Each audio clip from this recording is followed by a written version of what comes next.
প্রথমেই আপনাদের সবাইকে স্বাগত জানাই আমার চ্যানেলে। ক্রিসমাসের জন্য আগাম শুভেচ্ছা জানাই সকল বন্ধুদের। আজকে একটা কেকের ইউনিক রেসিপি। তো এটি হচ্ছে পাও বাটার কেক, মানে আসলে এটা বাটার কেক, তবে আমি এতে ইস্ট দিয়েছি, তাই নামটা আমি পাও দিয়েছি। এর কারণ হচ্ছে এটা দেখতে অনেকটা পাউরুটির মতো, তবে খেতে পুরোটাই কেক এবং খুবই স্পঞ্জি আর ফ্লাফি, ভিতর থেকে পুরো নরম।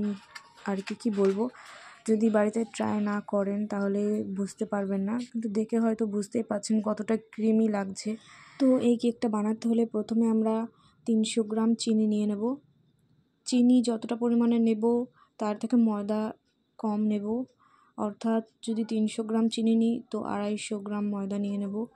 তো চিনিটাকে আমরা মিক্সিতে মিক্স করে নেব। আমরা এতে মাখন 100 গ্রাম নিয়ে নেব। 100 গ্রামের কাছাকাছি আমি নিয়েছি, আপনারা 100 গ্রাম নিয়ে নেবেন।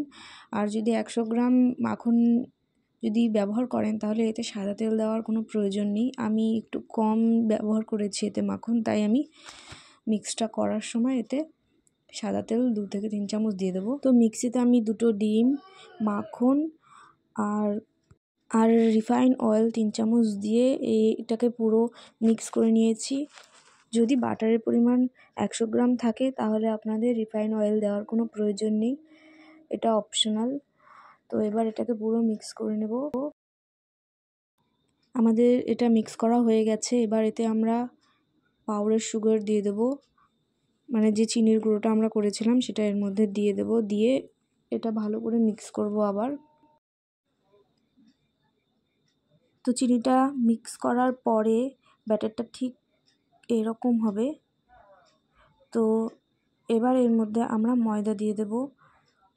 তো আপনাদের আগেই বলেছি যে ময়দাটা চিনির পরিমাণ মতো সমান সমান দেব। এবার এতে বেকিং পাউডার দিয়ে দেব 1.5 চামচ। ফ্রেন্ডস, কেকটাকে সঠিকভাবে বানানোর জন্য আপনাদের একটু স্কিপ না করে পুরো ভিডিওটা দেখতে হবে।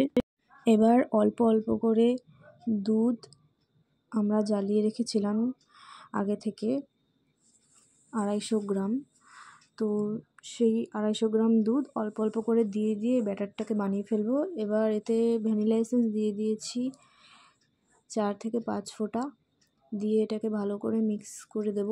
দুধের পরিমাণ আমি সঠিক বলছি না, কারণ দুধ অল্প অল্প করে এটাকে মিক্স করতে হবে। তারপরে ব্যাটারটার কনসিস্টেন্সিটা দেখতে হবে আপনাদের, সেটা বুঝে আপনাদের দিতে অল্প অল্প করে দিয়ে এরকমভাবে ব্যাটারটা মিক্স করতে করতে আপনাদের বুঝে নিতে হবে যে কতটা আমার লাগবে। তো কনসিস্টেন্সিটা এরকম হবে ঠিক। ফ্রেন্ডস, ব্যাটারটা তৈরি করতে আমাদের অর্ধেকের বেশি কাজ হয়ে গেছে। এবার এটাকে একটু সাইডে রেখে আমরা যে গামলার মধ্যে বসাবো কেকটাকে সেটা আগে গরম করে নেব। তো এর মধ্যে লবণ দিয়ে দেব। লবণটা দিয়ে এটা কিছুক্ষণ হাই ফ্লেমে রেখে দেব ঢাকা দিয়ে। এবার এই কাজটা হয়ে গেলে আমাদের আরও একটা কাজ বাকি আছে। যে বাটিতে আমরা কেকটা বসাবো সেই বাটিটায় কিছুটা মাখন নিয়ে পুরো বাটিটাকে ভালো করে লাগিয়ে নিতে হবে। মাখনটাকে দেওয়ার পরে একটা এরকম কাগজ নিয়ে নিতে হবে। কাগজটা নিয়ে সেই কাগজের উপর থেকেও আবার বাটার লাগাতে হবে। তো এই কাজটা হয়ে গেলে আমরা 1 প্যাকেট ইনো নিয়ে নেব, যে কোনো ফ্লেভারের নিতে পারেন। তো ইনোটা আমরা পুরোটাই ওই বাটারটার মধ্যে ঢেলে দেব। এবার আমরা 1/2 চামচ ইস্ট দিয়ে দেব। ইস্ট আর ইনোটা দিয়ে বেশিক্ষণ রাখা যাবে না, এটাকে তখনই মিক্স করে দিয়ে আমরা কেকটাকে বসিয়ে দেব। মনে রাখবেন, ইনোটা দেওয়ার পরে কেকটাকে খোলা রাখবেন না, যত তাড়াতাড়ি সম্ভব কেকটাকে আমরা বসিয়ে দেব। তো আমি এতে টুটি ফুটি দিয়েছি খানিকটা, এটা 25 টাকা 30 টাকার মতো নেবে। তো আমি এই টুটি ফুটিটা এর সাথে মিশিয়ে আমরা এখনই এটাকে বসিয়ে দেব। প্রথমে একটু দিয়েছি, এবার উপর থেকে সাজানোর জন্য অল্প অল্প করে দিয়ে দেব। ফ্রেন্ডস, ইনো আর ইস্ট দেওয়ার আগে আপনাদের যত মনে হয় লিমিট অনুযায়ী আপনারা কেকটাকে ফাটিয়ে নিতে পারেন। মানে আর কি, যত ফাটাবেন কেকটাকে কেক তত টেস্টি হবে। কিন্তু ইনো আর ইস্ট দেওয়ার পরে বেশিক্ষণ ফাটানোর কোনো প্রয়োজন নেই। ফ্রেন্ডস, এভাবে কেকটাকে ঝাঁকে নিতে হবে, তাহলে কেকের বাবলসগুলো বেরিয়ে যাবে। এবার কেকটাকে আমরা বসিয়ে দেব, আর টুটি ফুটি উপর থেকে ছড়িয়ে দিতে হবে, তাহলে ভালো দেখাবে। ফ্রেন্ডস, কেকটা এতটাই স্পঞ্জি হয়েছে যে পুরো টুটি ফুটিগুলো নিচের দিকে চলে গিয়েছে। তো আমরা এভাবে বসিয়ে দেব, দেওয়ার পরে এটাকে ঢাকা দিয়ে দেবো। আর এই কেকটার মধ্যে যাতে হাওয়া না ঢুকে যায়, আমি অল্প একটু আটা মেখে রেখেছি, সেটা এর পাশ থেকে আমরা লাগিয়ে দেব। ঠিক এরকমভাবে পুরো গা দিয়ে লাগিয়ে দিতে হবে, আর সামান্য একটু খোলা রাখতে হবে, আর বাকি চারিপাশ দিয়ে লাগিয়ে দিতে হবে। তো দেখতেই পাচ্ছেন আমি চারিপাশ থেকে লাগিয়ে দিয়েছি, আর একটু খোলা রেখেছি এদিকটা, হালকা একটু খোলা রাখবো, বাকি পুরোটাই এইভাবে ঢাকা দিয়ে দেবো। কেকটাকে 40 থেকে 45 মিনিট হতে দিতে হবে। প্রথম 20 মিনিট কেকটাকে হাইতে রাখতে হবে। তো আমাদের 20 থেকে 25 মিনিট হয়ে গেছে, আমরা হাইতেই রেখেছিলাম, তারপরে হালকা একটু কমিয়ে দিয়েছি। তো আরও 15 মিনিট আমাদের হয়ে গেছে, মানে খুব জোর আমার 35 থেকে 40 মিনিট লেগেছে। এবার বাইরে যে আটাগুলো লাগিয়েছিলাম সেটা নিজে থেকে এরকম খুলে গেছে, একটা কিছু থেকে খুললেই হবে।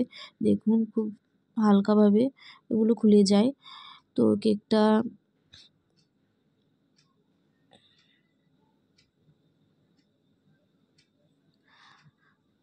ফ্রেন্ডস, কেকটা ঠিক এরকম হয়েছে, দেখুন খুবই স্পঞ্জি, মাঝখানটা ফুলেনি কারণ এটা পুরোই বাটার কেক, আর খুবই টেস্টি হয়েছে কেকটা।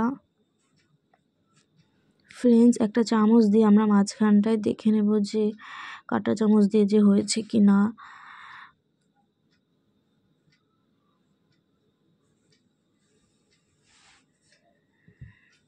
ফ্রেন্ডস, আমাদের কেক পুরো ভালোভাবে হয়ে গেছে, এবার আমরা কেকটাকে নামিয়ে নেব। ফ্রেন্ডস, আপনারা দেখতেই পাচ্ছেন যে এর উপর থেকে টুটি ফুটিগুলো দেখা যাচ্ছে না।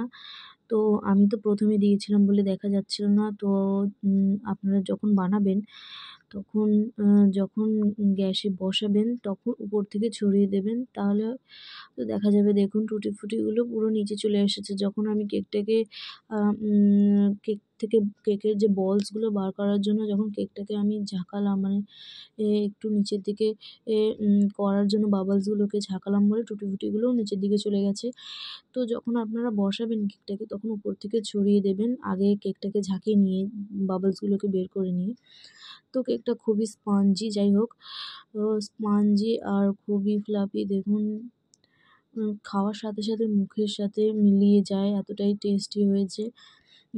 তো আপনারা নিশ্চয়ই বাড়িতে এটা ট্রাই করুন। এটা আপনাদের কেকটা কেটেও আপনাদের দেখিয়ে দিলাম, দেখুন এটা পাউরুটির মতো দেখতে ঠিকই লাগছে, কিন্তু কেকটা পুরোটাই এতটাই টেস্টি, আর ফ্লেভারটা এতটাই বোঝা যাচ্ছে বাটারের, আর টুটি ফুটির ফ্লেভারটা এর মধ্যে পাওয়া যায়।